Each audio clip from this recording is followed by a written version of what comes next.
Nissan e-power transmission fluid change right now. Nissan e-power system. Hi, how you doing? So in this new episode, we're going to change the transmission fluid of the Nissan e-power technology. Now remember, we already did a very nice review about how this transmission works. We're going to make like a category of this vehicle, which we're going to set it in, it's an electric vehicle with a range extender, okay? Because remember, this vehicle only drives in EV mode. But in this episode, it's going to be interesting because for the first time, we're going to change the transmission fluid. It's not a transmission fluid, it's actually a gearbox fluid. So let me show you what we have and we'll continue.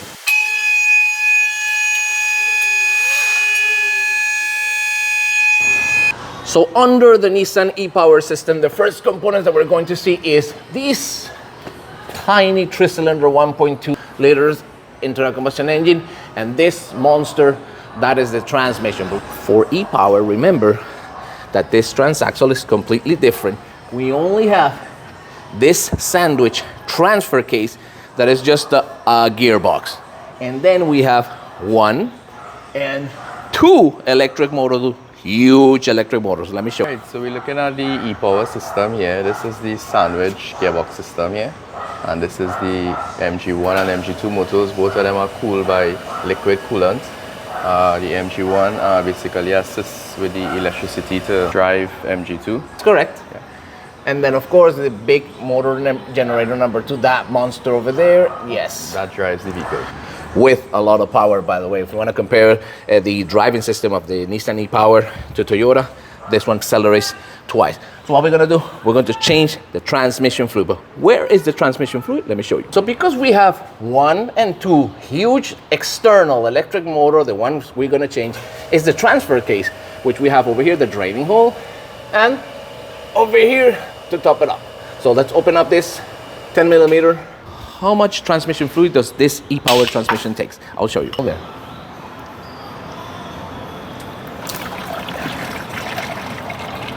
All right, yes. Now look at the color of that. Uh-oh. Almost 2 quarts. Yes.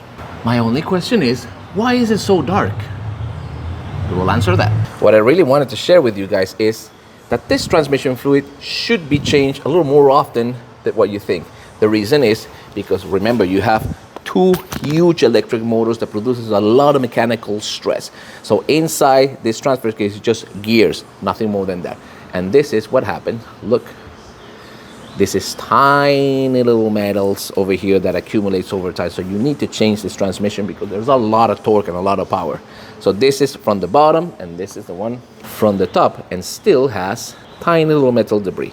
So be careful. Change the transmission fluid very often in the Nissan e-power system. Finishing to drain, Jose.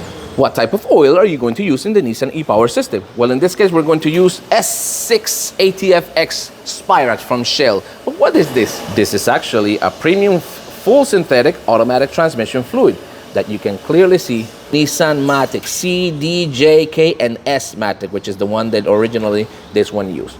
So how much it takes? We measure it.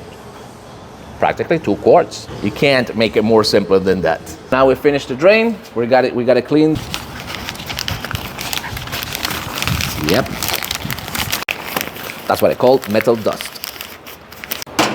Now that we tied it up, it's time to top up. We just hook up a hose and we're gonna use gravity. Here we go with our S-Matic, full synthetic. 1 quart ready. 2nd quart. Cleaning the next one. Yeah, horrible. Go ahead, Bishop. It actually took the complete 2 quarts.